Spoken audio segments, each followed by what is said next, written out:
Hello students, welcome back to my channel physics समझो। तो student आप लोग कैसे, आशा करते हैं आप लोग अपने घरों में मस्त और खुश होंगे। तो स्टूडेंट आज की इस वीडियो में हम काफी इंटरेस्टिंग कॉन्सेप्ट को लेकर आए हैं। क्या आप लोग उस कॉन्सेप्ट को सीखना चाहते हैं? अगर सीखना चाहते हैं तो प्लीज आप लोग अपने कॉपी और पेन उठा लीजिए और कर लीजिए दुनिया मुट्ठी में, क्योंकि हम आज आप लोगों को जो कॉन्सेप्ट बताने जा रहे हैं वो नीट के दृष्टिकोण से भी उतना ही इंपॉर्टेंट है जितना जेई के दृष्टिकोण से इंपॉर्टेंट है। तो चलिए स्टार्ट करते हैं। तो आज का हमारा जो कॉन्सेप्ट है वो हमारा है गैलीलियो थ्योरम। तो स्टूडेंट आप लोगों ने गैलीलियो का नाम तो सुना होगा, जिन्होंने फिजिक्स के फील्ड में बहुत सारे एक्सपेरिमेंट किए हैं। और गैलीलियो साहब ने मोशन इन वन डायमेंशन को समझने में भी काफी इंपॉर्टेंट रोल प्ले किया है और इन्होंने एक कॉन्सेप्ट दिया जिसको हम लोग गैलीलियो थ्योरम के नाम से जानते हैं। ठीक है, तो ये जो हमारा गैलीलियो थ्योरम है, हम इस थ्योरम को कहाँ पे अप्लाई कर सकते हैं और कब अप्लाई कर सकते हैं? तो देखिए, इस थ्योरम को अप्लाई करने का सबसे मोस्ट इंपॉर्टेंट शर्त जो है वो क्या है कि हमारा जो पार्टिकल है वो पार्टिकल रेस्ट से चलना स्टार्ट करना चाहिए। यानी जो हमारा पार्टिकल होना चाहिए वो कहाँ पे होना चाहिए? रेस्ट पे। और दूसरा जो है वो पार्टिकल का जो मोशन होगा वो कैसा होगा? Uniform acceleration motion. यानी यूनिफॉर्म एक्सेलरेशन मोशन, इसका मतलब है कि उसका वेलोसिटी जो है वो क्या होगा? बदलता जाएगा। ठीक है, तो कंडीशन क्या है कि if an object start from rest, पहला कंडीशन है कि ऑब्जेक्ट जो कहां से स्टार्ट लेगा? रेस्ट से स्टार्ट लेगा and moves with uniform acceleration. और वो कैसे एक्सेलरेशन के साथ मूव करना चाहिए? तो यूनिफॉर्म एक्सेलरेशन के साथ। ठीक है, देखिए मान लीजिए यहाँ पे एक पॉइंट है O और यहाँ पे पार्टिकल जो है वो कैसा है? रेस्ट पे है। ठीक है, अब यहाँ से 30 समय के बाद वो कहां पे पहुंच गया? A पे। अब रेस्ट से चलना स्टार्ट किया तो धीरे धीरे उसका वेलोसिटी क्या होगा? बढ़ेगा, क्योंकि वो कैसा मोशन कर रहा है? Uniform acceleration motion. तो उसका वेलोसिटी बढ़ते बढ़ते कितना हो गया? v1। और यहां से यहां तक जो डिस्टेंस ट्रेवल किया वो कितना ट्रेवल किया? s1। क्लियर? अब अगेन यहां से वो कहां तक गया? b तक। टाइम कितना है? t1 t।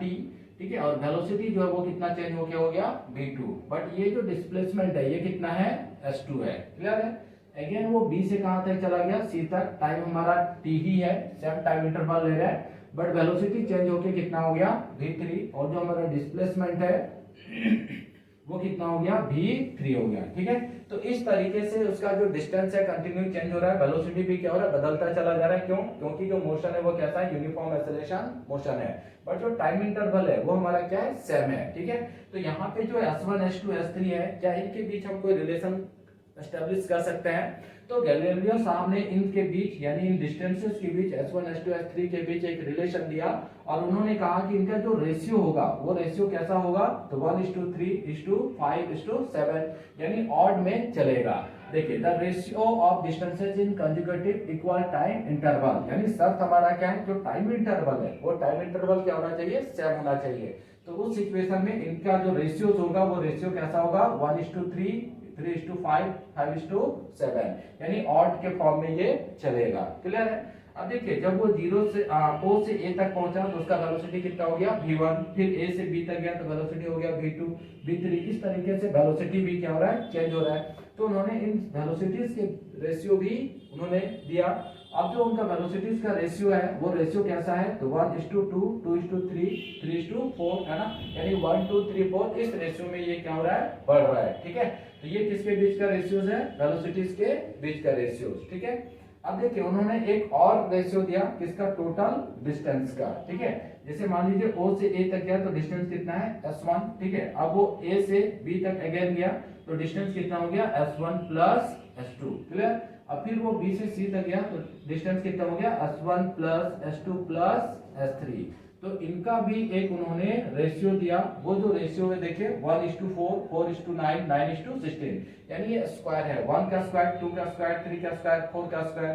तो इस तरीके से उन्होंने ये तीन रेशियोज हमें बताए किन के बीच का? डिस्टेंस का रेशियो, वेलोसिटीज का रेशियो और टोटल डिस्टेंस का रेशियो। इन तीनों को ही हम लोग क्या बोलते हैं? गैलीलियो थ्योरम बोलते हैं। ठीक है, तो इसी कॉन्सेप्ट पे बेस्ड नीट और जेईई में भी हमेशा क्वेश्चंस आते रहते हैं। तो पहले आप इसको नोट डाउन कीजिए, फिर हम लोग इससे रिलेटेड, इस टॉपिक से रिलेटेड हम लोग कुछ क्वेश्चंस को भी सॉल्व करते हैं। ठीक है, तो स्टूडेंट हम लोगों ने जो कॉन्सेप्ट पढ़ा उसी कॉन्सेप्ट पे बेस्ड कुछ न्यूमेरिकल्स हैं जो नीट वगैरह में पूछे गए। ठीक है, तो देखिए फर्स्ट क्वेश्चन है पार्टिकल स्टार्ट्स फ्रॉम रेस्ट, यानी पहला कंडीशन पूरा हो गया।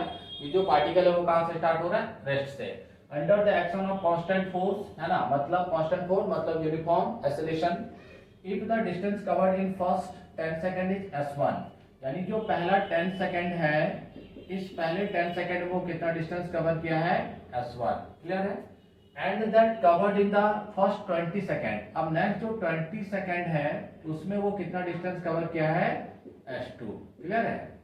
तो बोल रहा है देन एक रिलेशन यहाँ पे दिया गया है, तो देखिए सिंपल सा है, टाइम इंटरवल हमारा क्या है, सेम है। तो टाइम इंटरवल अगर सेम है तो हम लोग डिस्टेंस का जो रेशियो देखे थे सम का, वो हमारा क्या था 1:4:9 ऐसा चल रहा था, है ना, स्क्वायरिंग में, ठीक है।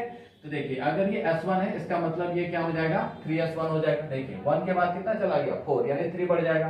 तो इसको हम लोग क्या लिख सकते हैं, S2 जो होगा वो S1 + 3S1, यानी हमारा क्या हो जाएगा 4S1।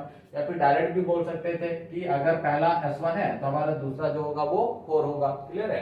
तो आंसर क्या हो गया, S2 = 4S1, यानी S2 = 4S1, ऑप्शन नंबर 2। अब देखिए second question, a body start from rest and is uniformly accelerated. तो पहला कंडीशन पूरा हो गया कि बॉडी कहां से स्टार्ट हो रहा है, रेस्ट से, एंड इज यूनिफॉर्मली एक्सेलरेटेड, है ना। ये भी कंडीशन पूरा हो गया कि ऑब्जेक्ट जो है वो यूनिफॉर्म एक्सेलरेशन मोशन कर रहा है फॉर 30 सेकंड। कितने सेकंड के लिए, 30 सेकंड के लिए। The distance travelled in the first 10 second. अब देखिए पहला जो 10 सेकंड है ना, इज x1, वो कितना डिस्टेंस कवर किया है, x1 कवर किया है, क्लियर। नेक्स्ट 10 सेकंड, अगला 10 सेकंड जो है, इस 10 सेकंड में वो कितना डिस्टेंस कवर किया है, x2, ठीक है। एंड द लास्ट 10 सेकंड, अगला जो लास्ट 10 सेकंड है उसमें वो कितना डिस्टेंस कवर किया है, x3 कवर किया है, क्लियर। तो बोल रहा है x1 x2 x3 is the same as, यानी इसका रेशियो बताना है। तो डिस्टेंस का रेशियो हम लोग पढ़े थे कि ratio of distance in equal time interval. तो टाइम इंटरवल तो हमारा इक्वल है, तो क्या हो जाएगा, तो ऑड में चलता है ना, यानी ऑड में चलता है। इसका मतलब यहाँ पे देखिए ऑप्शन में, तो 1 to 4 ये तो होगा नहीं, 1 to 5 होगा नहीं, ये गिवन है। अब थर्ड में देखिए 1 3 5, यही रेशियो था हमारा वहां पे 1:3:5:7, ठीक है। तो हमारा कौन सा हो गया, ऑप्शन नंबर 3, क्लियर स्टूडेंट।